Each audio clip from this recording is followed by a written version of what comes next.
Howdy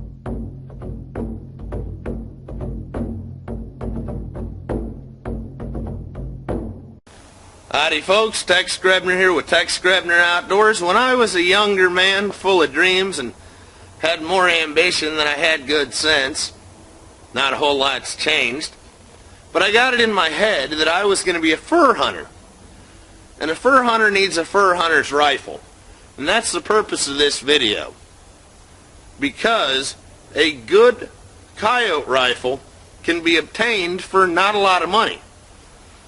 But if you're thinking about actually keeping the furs as trophies or actually selling them on a fur trader's market, then you need to use the right loadings. Because everybody loves the 22-250. It's a good flat shooting round.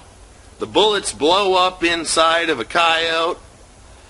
But when you've only got enough money to afford one rifle, and say you're a young man like I was, you need to do your research.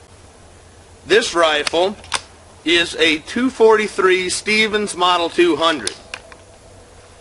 It doesn't have to be a bolt action. You can get a good break barrel 243 for under $300, and this is just over $300 still.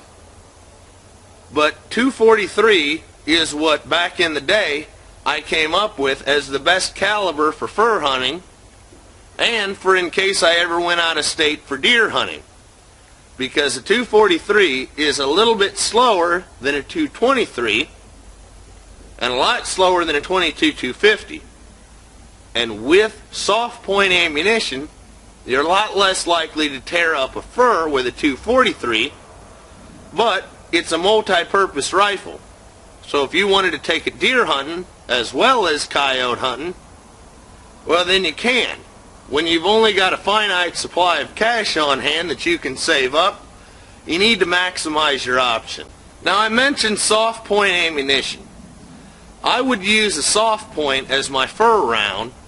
That way I get good penetration, and if I take out both lungs with a good ethical shot, the bullet is more than likely going to have dissipated a lot more energy than say a full metal jacket. Full metal jacket should just punch right through, but if it punches all the way through with no resistance, at that point you're going to be sending a round downrange that you no longer have control of. With that being said though, ballistic tips are great for varmint hunting because when they hit, they dissipate.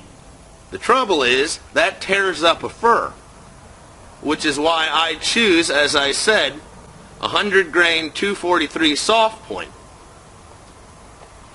Now I don't get out coyote hunting nearly as much as I used to, and I honestly never had that much success at it when I did. But I hope that this video is helpful to you if you're a young aspiring fur hunter, and I hope you have more success than I did. As always, God bless all my sportsmen of America. Join the NRA to protect our rights. Please check out my friends over at legallyconcealed.org. Thank you very much to those of you involved in law enforcement and those of you serving in the military. And thanks for watching Tex Grebner Outdoors.